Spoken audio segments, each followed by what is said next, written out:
Legend has it that vegetables were better before.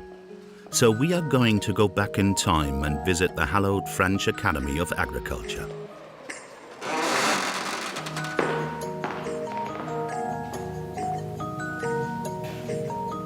Where you can find the ghost of vegetables past.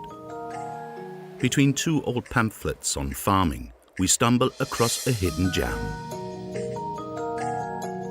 The food composition table from 60 years ago.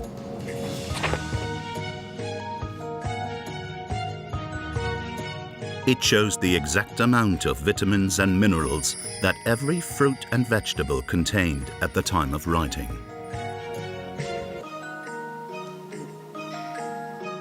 So we came up with a very simple idea to compare these old statistics with those of today.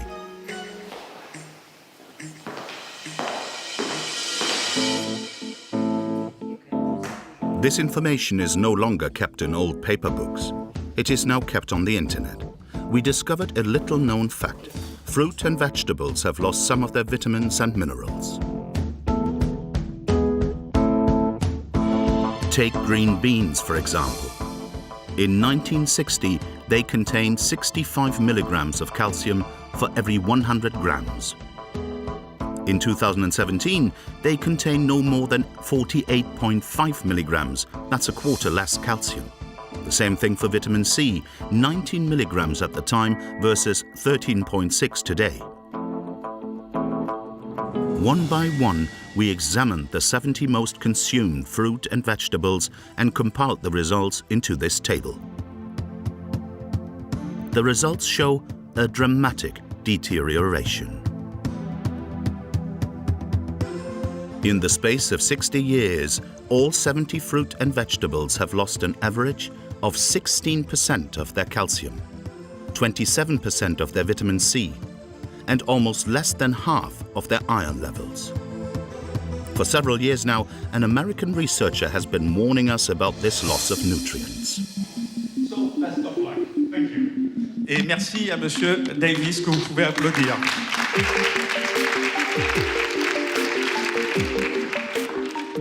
I'm here to tell you about an important problem that many people are not aware of, nutritional declines in foods. Donald Davis is a biochemist. He has worked at the University of Austin, Texas. We showed him our comparative table.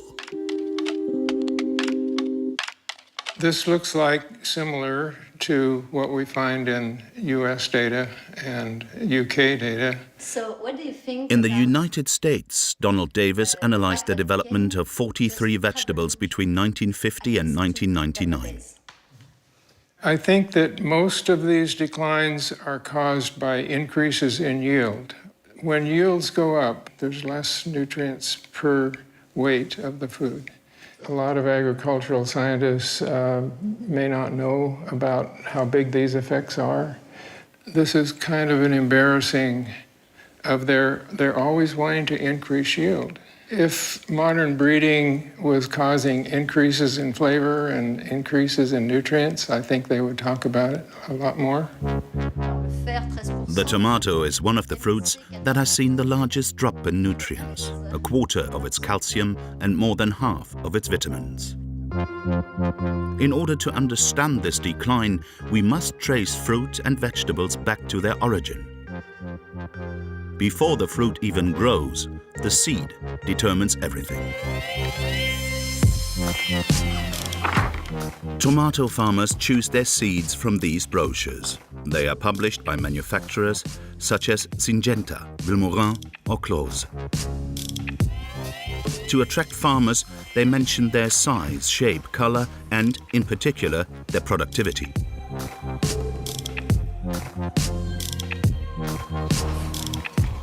But most importantly are the letters HF1, which signifies a first-generation hybrid.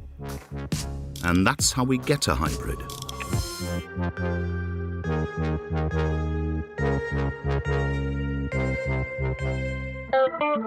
For example, let's take a plant that grows large but very pale tomatoes. We cross them with a plant whose tomatoes are red but too small. By combining these two varieties, we create what is called a hybrid, a plant that possesses both the genes of a large tomato and a bright red tomato. For 50 years, scientists from all over the world have been developing these hybridizations to create tomatoes that can withstand all sorts of bumps and bruises. You've heard of crash tests on cars. Here are crash test tomatoes.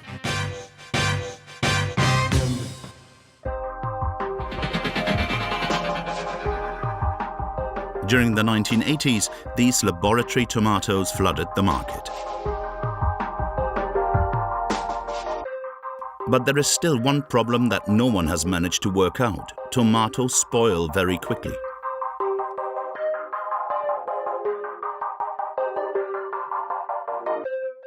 Until the day scientists invent the eternal tomato.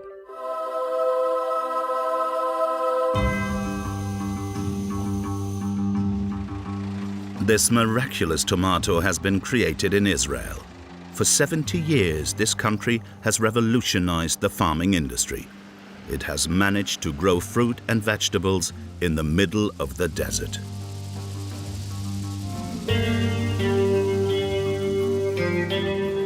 We met one of the fathers of the modern tomato at the Hebrew University of Jerusalem, the man who made this fruit practically immortal. Good morning. Good morning. Nice to see you. Yes. Hi. Good morning. Chaim Rabinovich. We go straight to the farm. Yes. At 79 years old, Professor Rabinovich continues to develop future hybrids. This is a breeding greenhouse, so each plant is different. And I say, wow, this plant it looks stronger than this one, for instance, and definitely more than this one. We look for these differences in order to develop something which is better than the existing material. The best tomatoes are those that are well adapted for commercial production. Because although the researcher and his assistant may well be university lecturers, they also work for private corporations. Their research is currently funded by French seed company Vilmorin. It's owned by them. I cannot give it to anybody else. This is exclusive to them. You're the only one that got into this greenhouse. Besides you, no one can get here. They need to develop a tomato for southern European countries. Here there is a big one, look. Vilmorin are looking to have a winning hybrid in the Balkan market, which have a fruit size around 300 grams. Tomatoes as big as grapefruits that must grow on horizontal vines. This is the cluster which the flower are organized. Usually the cluster has 3 dimensions. The fruit grow in every possible direction. People like today what we call a fishbone cluster. From packing point of view, if you have 3 dimensions, it's very difficult to pack in a box. When you have a 2 dimension, you can put one on top of the other, and it's much easier. To create this hybrid, they have to cross 2 plants by placing pollen from one plant onto the flower of another. Here is the way you extract pollen. You need to come to the open flower. This is what we call artificial bee. Actually, you know what it is? It's an electric toothbrush. We just remove the brush and put a hook on top of it. You can see at the bottom, you can see yellow dust. And in 2 days, I will come with the pollen and I will make the pollination. How many crossings you make for to have one hybrid at the end? To make a commercial hybrid, probably 400. 400 like that? Yes. 400 every year. Sometimes it's coming only from the 3rd year, so you can go to huge numbers. That is how, after thousands of cross-pollinations in the early 1990s, Chaim Rabinovich and his colleagues invented the eternal tomato. This innovation has transformed the world market. Why you begin to work on the long shelf life? Because of this waste of 40% of the yield. Before this mutation, the limit was 2-3 days, 4 days at the most. When we exported tomatoes to Europe, and we exported a lot of tomatoes, we used to fly it by airplanes. Because if it has to go by boat from Israel to Marseille, the tomato will be mushy. Nobody will touch it. To extend its shelf life, the professor had to defy the laws of nature. The purpose of this tomato is to disseminate the seed for next generation.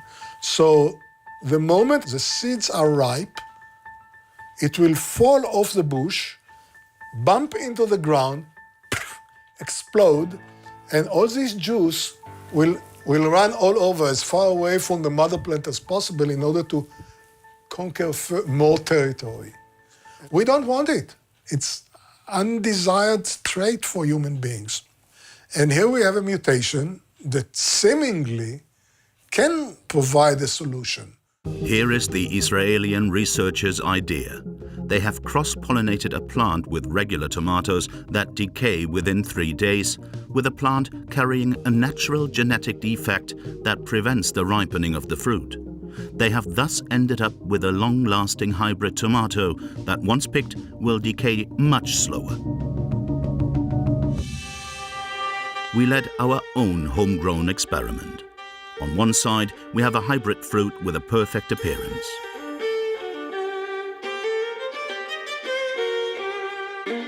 On the other side, an heirloom tomato that has not undergone any hybridization, with its speckled yellow skin and other small imperfections. Now, all we have to do is wait. After 3 days, the two tomatoes still look completely fine.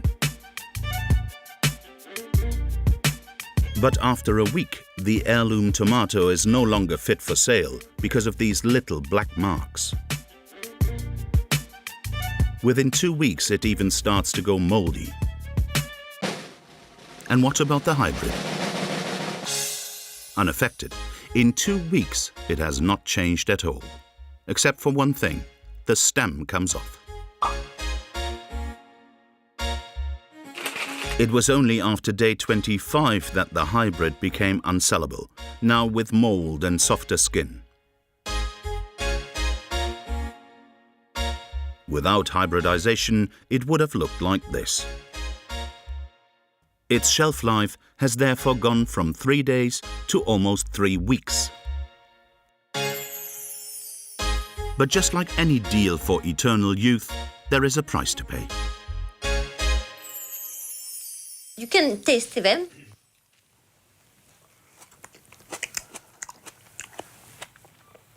Tasteless. The genes for ripening inhibition, carry with them some negative traits. For instance, flavor. The taste deteriorates. And there were less nutrients, but... I don't know because we never measured it. Only later, in the 90s and the early 2000s, we started looking into the quality traits. I offered a project like that to many seed companies. I even gave it a name. I called it ACE tomato. Why ACE? Vitamin A, C, and E. And I said it will be much healthier tomato. We don't have it in our supermarkets, this variety. The industries, they don't care.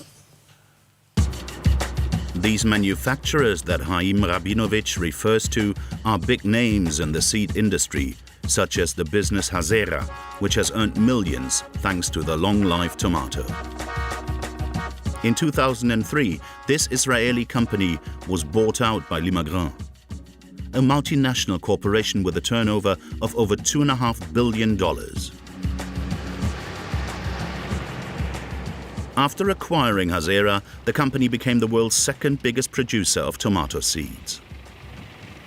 Hazera test out their new varieties in the Negev desert out in the middle of nowhere. Yaron Giras is global head of the tomato department. Yael Rosenfeld is head of the communications department. This is for you, and then you put those two. This is our protocol for sanitation.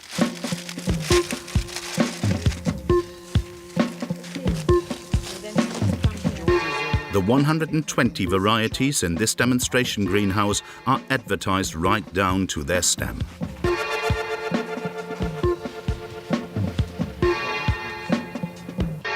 I'm going to show you, for example, tomatoes that we call it lamia. This is a very famous tomato in Turkey today. It's the green part of the tomatoes. It's like a mustache, you know? There is a special gene for this mustache? Yes. So you see very, very nice color, very firm tomato. It's coming from the long shelf life family also. You mean it has a long shelf life? Genes, yeah. Genes? Inside, What yeah. is the percentage of all your variety that has long shelf life? I didn't calculate, but I assume today around 50-50. Long shelf life has a problem for the taste. Long shelf life, for a long time, we saw that it was influenced to reduce the taste of the tomato. And now we are going back and try to increase the taste again of the tomato. And Yaron Giras wants to prove it to us. In his opinion, the long life gene doesn't necessarily mean a lack of flavor. You like tomato? Yeah. Not everybody likes tomatoes, you know? Yes, I like tomato, but it's hard to find a good tomato right now, nowadays. Okay. Taste? Okay. Like a little bit We said acid, not all the tomato need to have a taste, because if you add olive oil and salt, you don't need taste.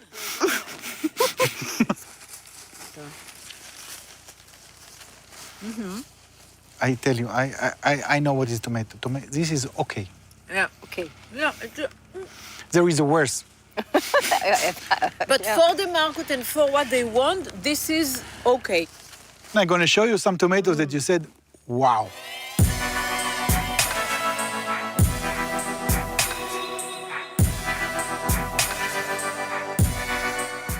And I want you to taste this special Maggi and to tell me if you feel the different.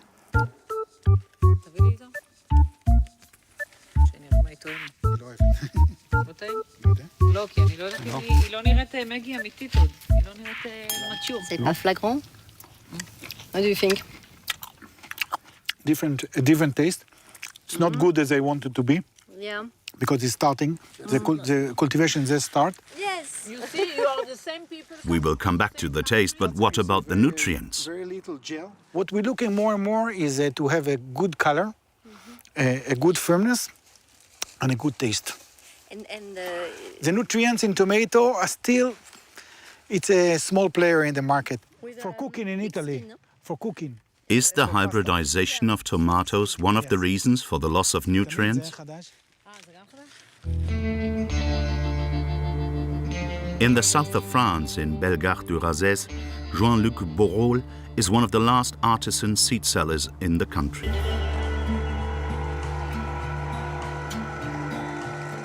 Using his own tomatoes, he produces non-hybrid seeds. These are heirloom seeds. On va finir d'extraire les semences. Donc les graines, elles vont être au fond, elles vont pouvoir couler, et les peaux vont rester flotter au-dessus. Cette technique-là de faire ses propres semences, tout le monde le faisait avant, parce que chaque agriculteur savait que de la semence dépendaient les futures récoltes.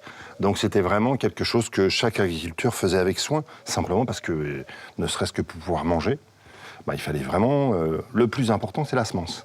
Et maintenant, ils ne le font plus, parce qu'il y a des grandes entreprises qui le font pour eux. Donc c'est un geste devenu un peu rare. Ouais, presque hérétique.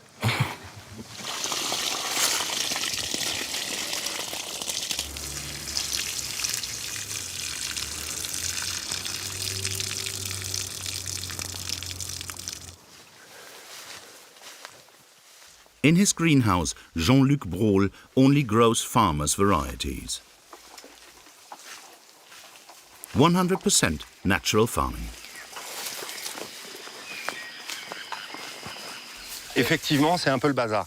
Après, ça donne une impression de bazar parce que j'ai une toute petite surface et que pour rentabiliser cette petite surface, je serre beaucoup les tomates. Je travaille dans la terre, ce qui fait que moi, je mets aucun produit chimique. Je mets aucun produit d'ailleurs. Dans la serre, là, il doit y avoir à peu près une vingtaine de variétés. de tomates. Qu'est-ce qu'elles ont en commun, toutes ces tomates? C'est des variétés qui ne sont pas hybrides. Donc ça veut dire qu'il n'y a pas eu des croisements. Do these farmers' varieties contain more nutrients than hybrids? We are going to analyze them. On one side, we have Jean-Luc's tomatoes.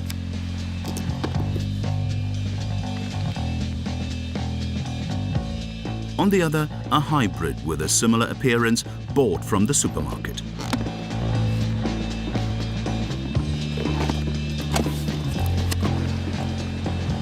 The very same day, we sent them to an accredited laboratory to measure their nutrient levels.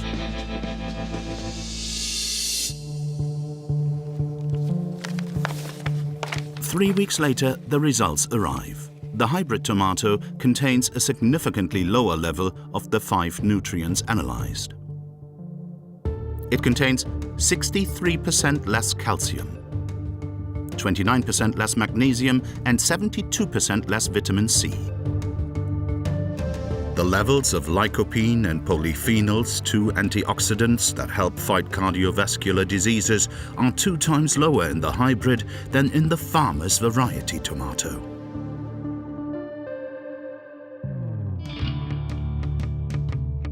We then showed these analyses to Donald Davis, a specialist in nutrient loss. Congratulations. Okay. How's the taste? Is the taste different? Of course. Yeah. The Heirloom one was very, very good. I ate it like candy. But the hybrid was tasteless, yes, of course. It's consistent with the idea that there is a relationship between taste and nutrient content. This was published by Professor Clay at the University of Florida, and he made the observation in this paper that many of the flavor components of tomatoes are derived from human nutrients. When you eat a tomato that has good flavor, that means that it probably also had good amounts of the nutrients that were used to make that flavor. It's a consequence of hybridization. It's consistent with all of the other evidence. Breeders select for yield, but they're also looking for other economic traits. And in the process of making that change, they also caused a change in the chemistry of the tomato. Hybrid varieties are less nutritious. So what does Le Magrin, owner of Hazera and the world's 2nd largest tomato seed producer, think of this? Bonjour, je vous en prie. Non, merci. Non, non, il n'y a pas de... Jean-Christophe Gouache is one of the company's board members. Vous êtes un des très hauts responsables de l'Imagrin, qui est un des leaders mondiaux du marché de la semence. Est-ce que vous avez mesuré les nutriments dans vos tomates? C'est important la question que vous posez, parce que il faut regarder qu'est-ce qui fait la qualité nutritionnelle d'une tomate, ou la composition sur les éléments que vous avez mis. Ce sont essentiellement les conditions de culture, beaucoup plus que la variété. Est-ce que vous êtes en train de me dire que c'est un problème qui ne nous concerne pas? Oh, jamais de la vie. La qualité nutritionnelle des produits issus des variétés que nous commercialisons est un sujet qui nous intéresse. En Israël, justement, on a rencontré le professeur Rabinovitch. Oui. Vous le connaissez? Absolument. Vous savez très bien que c'est lui qui a inventé la tomate longue durée, donc c'est une tomate qui dure 3 semaines. Oui. Il nous a expliqué que le gène de longue durée bloque en partie la maturation du fruit et donc, du coup, le développement des nutriments. Mais on est ambitieux. Il va falloir qu'on soit capable... Les consommateurs nous demandent des tomates qui ont du goût et des caractéristiques de conservation qui sont également attendues par le consommateur et par le maraîcher et par l'ensemble de la chaîne de valeur. Mais alors justement, on se dit que si demain, dans les supermarchés, il y avait un scanner à nutriments, et donc si en tant que consommateur, moi, je pouvais passer mes tomates au scanner et savoir immédiatement s'il y avait des nutriments ou pas dedans, vous, en tant que producteur de semences, vous diriez peut-être, si le consommateur peut le savoir, peut-être qu'il faut qu'on s'en occupe. L'important, c'est de manger plus de légumes pour nos concitoyens, en termes d'équilibre alimentaire. Maintenant, s'il y a un jour, je ne sais pas quelle est la science-fiction qui fera que le consommateur pourra avoir un scanner à nutriments. C'est en développement, en fait, hein. Ça va exister bientôt. Mais là, du coup, s'il y avait ça, peut-être que vous vous en occuperiez plus. Je vais rester cohérent avec ce que je vous ai dit. Je pense que les producteurs de tomates qui ont le plus gros impact sur la composition des tomates auraient à s'en occuper au premier chef et plus rapidement que nous, parce que c'est eux qui ont l'impact le plus important. The hybrids offer another great advantage for seed suppliers. Their seeds are single-use.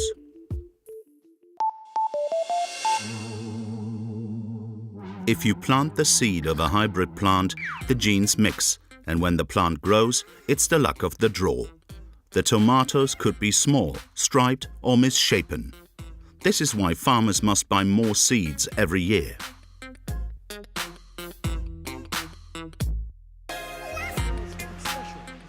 A profitable market, given that the manufacturers sell these tomato seeds at a very high price, like Limagrin in Israel.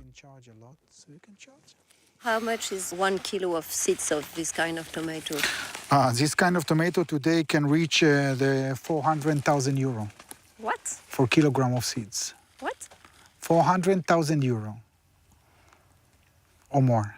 Yes, you can buy a house with this.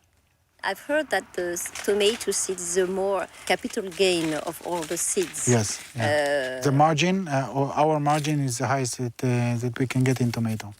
Why? Because it's expensive seeds. There is a lot of demands, so it's a good business for us. If it's not, we are not here. The small yellow tomato, the most expensive variety in the greenhouse, costs $450,000 for every kilo of seeds. Even so, for a basic tomato, it is $67,000, double the price of gold. This is handwork. They need a lot of labor to make seeds. And where do you produce the seeds, the tomato Like we seeds? told you today, in 22 different countries today, all over the world. And like which kind of country? Like Israel, like in Thailand, like in Chile, in Spain, in India, in many places. Seeds sold for the price of gold and produced by hand in countries with cheap labor. Welcome to the era of seed globalization. The tomato trail has led us to India.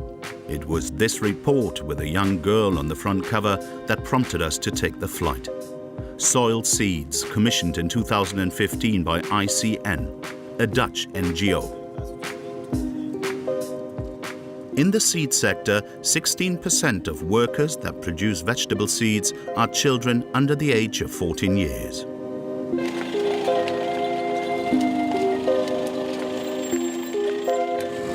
These seeds are produced in the state of Karnataka, in remote villages that are amongst the poorest in the whole country.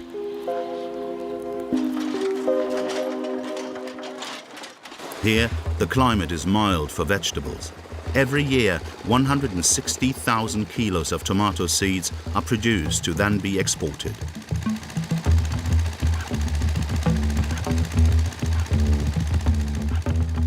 The 5 biggest multinational seed companies can be found here on this plain: BASF, DuPont, Bayer Monsanto, Syngenta, and Limagrin. We are going to travel across it, together with the Hindu god Ganesh and one of the researchers from this NGO that works against child labor. In India, working before the age of 14 is illegal. Ravi Raj roams the area to count the children in the fields.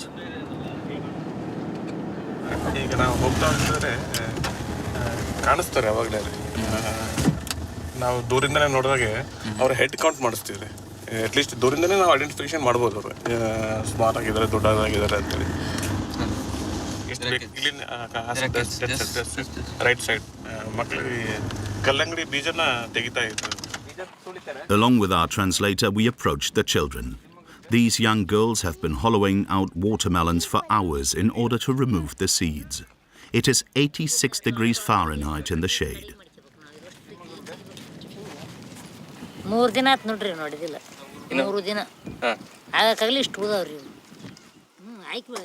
These girls have been recruited by a farmer who works for an Indian seed company.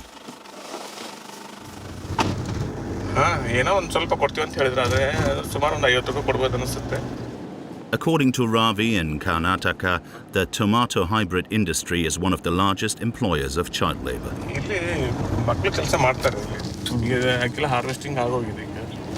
It's the end of the season. The fields are almost deserted, but a little further we notice some figures through the screens of this greenhouse.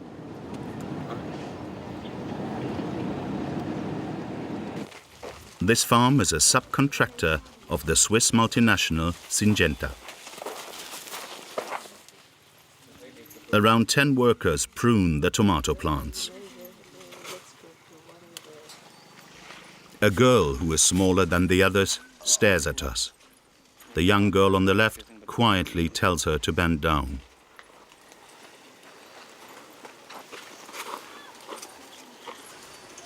Class ತನಕ ಓದಿದ್ದೀರಾ?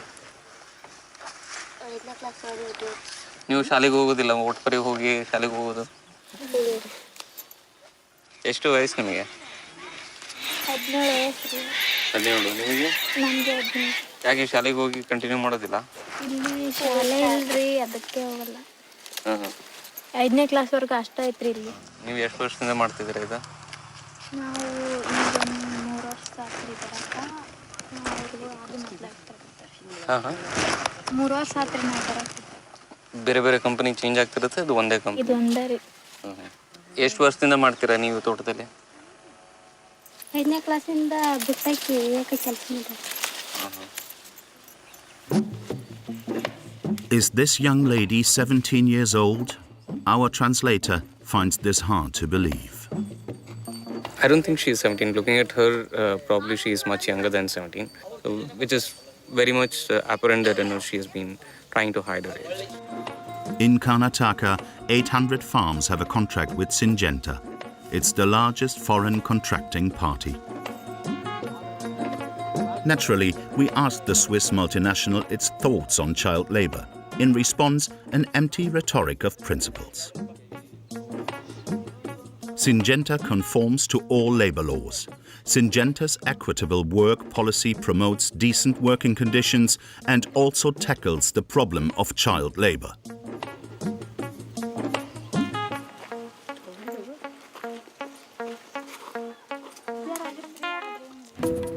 Why are children hired by farmers that work for these big seed companies? Dr. Davuluri Ventakeswalu, author of the report Soiled Seeds, is one of the main experts on child labor in India. For 15 years, this independent research worker has been investigating the production sector of hybrid seeds. The hybridization activity is very, very delicate. It requires a lot of skills. The children are preferred because they can do this repetitive activities very faster than adults. And also they are more obedient, we can say. 2 children can do the work of 3 adults. That is the kind of calculation farmers have.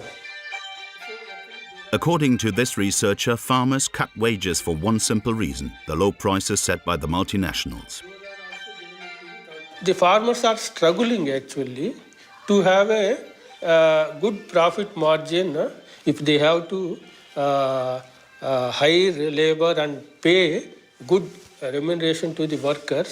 The margin will be very nominal, or sometimes there won't be any margin for the farmers. Davuluri Venkateswalu's battle has begun to pay off. The proportion of children working in the seed industry under the age of 14 has been reduced from 16 to 10%.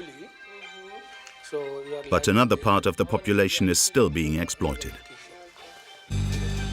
Traveling through Karnataka, we made another discovery. In the tomato seed fields, we only saw women. We found out why during our visit to Chaman Gowda Doda Gowda's farm.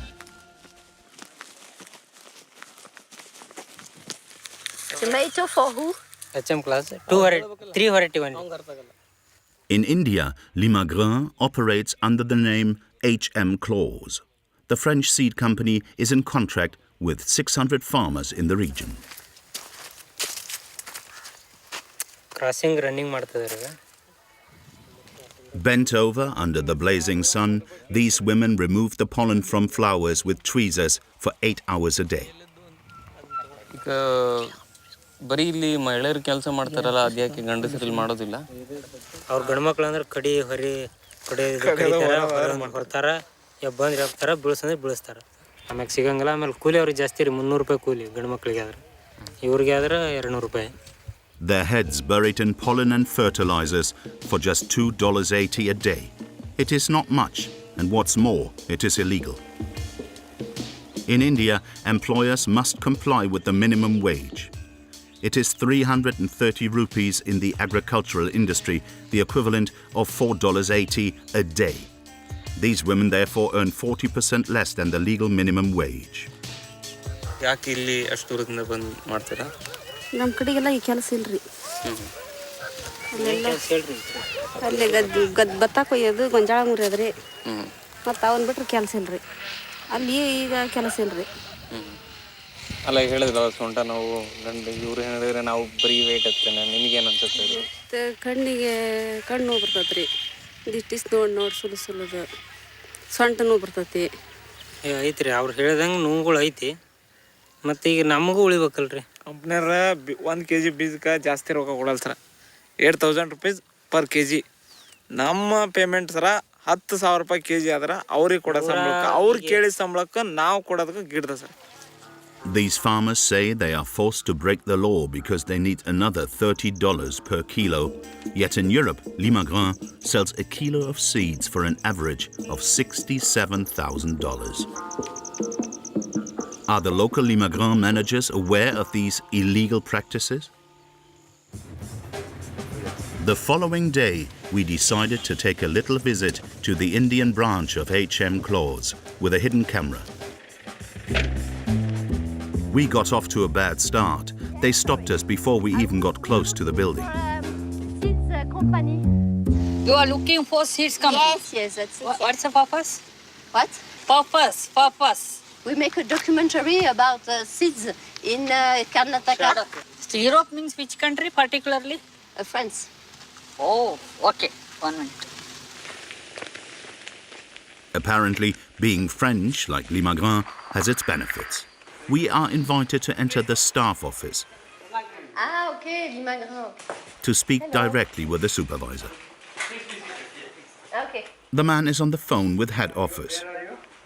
Because we have very strict information, instruction from head office not to allow any people. They are banned from speaking to us, but do not underestimate the famous Indian hospitality. Shall I have lunch first? Lunch? Et puis on y va, non? Manger un peu. Ok, on va voir.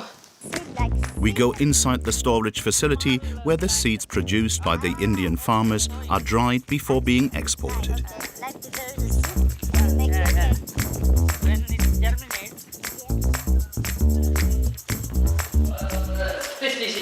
Oh, thank you.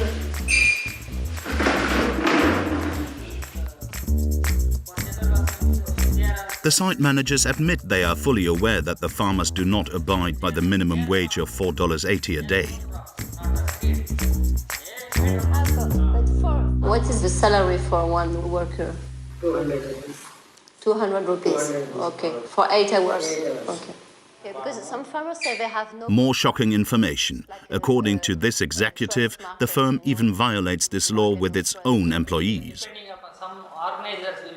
How much are paid in HM Close Farm? We pay around 285 rupees. According to the supervisor, the business has a knack for hiding the price of seeds in Europe from the farmers. What are the name of a tomato? It is very secret. We put numbers. Production people, we should not know the names. Why? Suppose we come to know that this product is very popular and is produced by this name. So what is Limagrain doing to combat these illicit practices?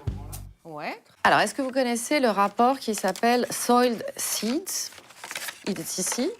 Oui. Ouais, il a donc été rédigé en 2015 sur le travail Absolument. des enfants et l'exploitation des femmes. Et alors ici, vous allez voir, page 6, donc je vous le montre là, la part des enfants de moins de 14 ans varie entre 10,5 et 16,3%, donc de tous les gens qui travaillent, notamment dans les fermes de Limagrin. La première chose que je souhaite vous dire, affirmer haut et fort, il n'y a pas de travail des enfants sur les sites de Limagrin. Mais chez vos sous-traitants, qui travaillent pour Limagrin en Inde, est-ce que vous nous affirmez qu'il n'y a pas de travail d'enfants? Nous sommes passés de ces 10 à 15%, et ce n'est pas parfait, à moins de 1%.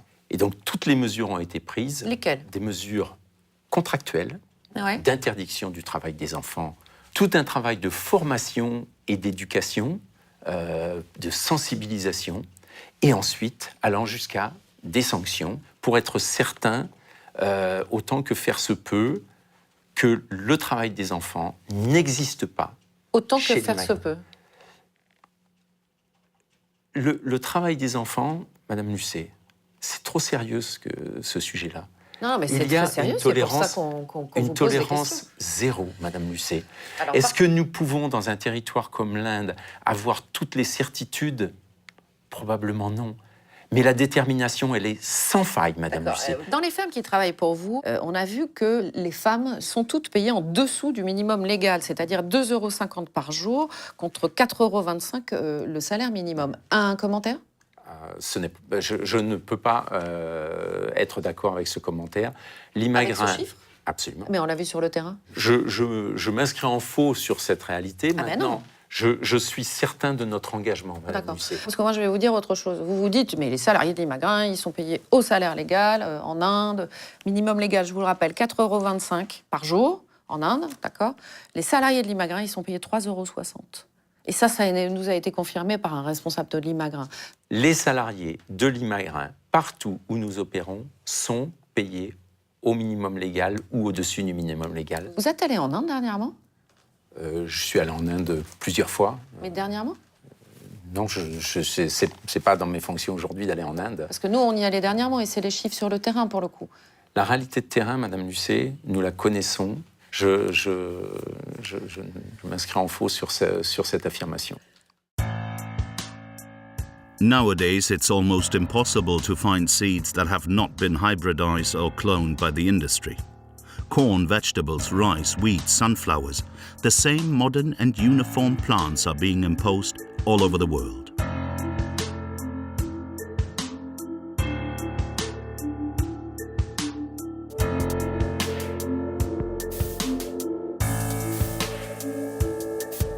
As a result, 2/3 of all seeds sold in the world now belong to 4 multinationals: Bayer Monsanto, Dow-Dupont, Syngenta, and Limagrin.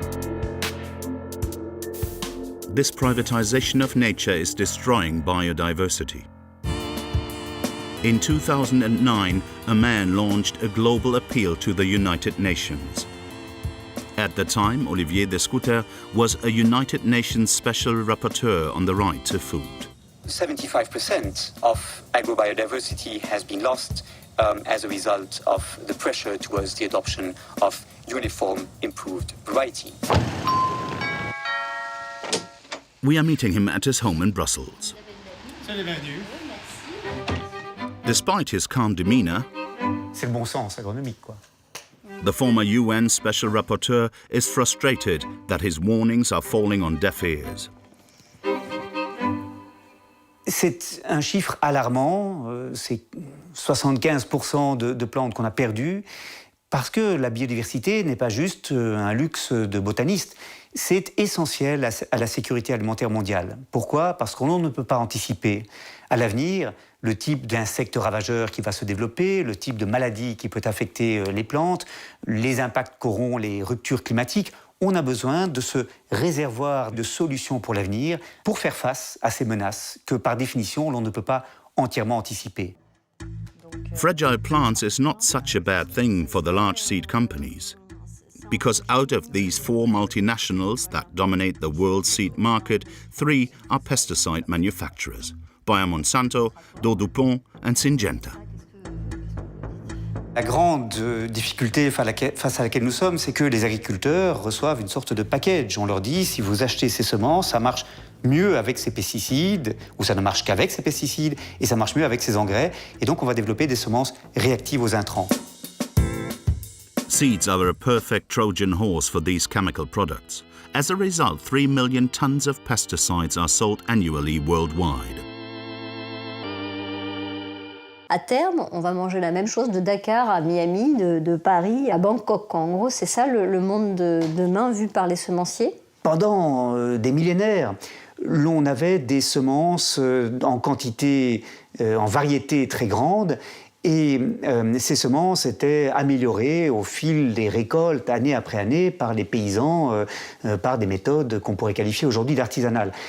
Progressivement, ce travail de sélection et de reproduction a été fait par des firmes spécialisées qui, du coup, ont mis sur le marché des semences permettant de produire des volumes importants de produits agricoles génétiquement identiques. La diffusion à l'échelle mondiale des semences industrielles dont les droits sont détenus par une poignée de grandes firmes transnationales signifie que pour beaucoup de petits paysans des pays en développement, l'agriculture ne sera tout simplement plus viable. Et donc on va assister à une progressive destruction de l'agriculture paysanne à l'échelle mondiale. Today, across the world, citizens and farmers alike are revolting against this programmed disappearance. They demand free seeds, seeds that do not belong to the giants of the agrochemical industry. In France, a number of people are organizing the resistance.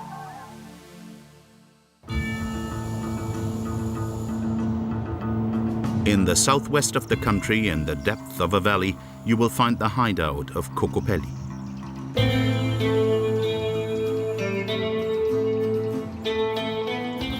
Ananda Guyer runs this non-profit organization. They are trying to protect traditional and forgotten vegetable varieties. Their collection includes 2,400 vegetables that are now rare, such as this beige-colored cucumber Puna Kera or orange Swiss chard.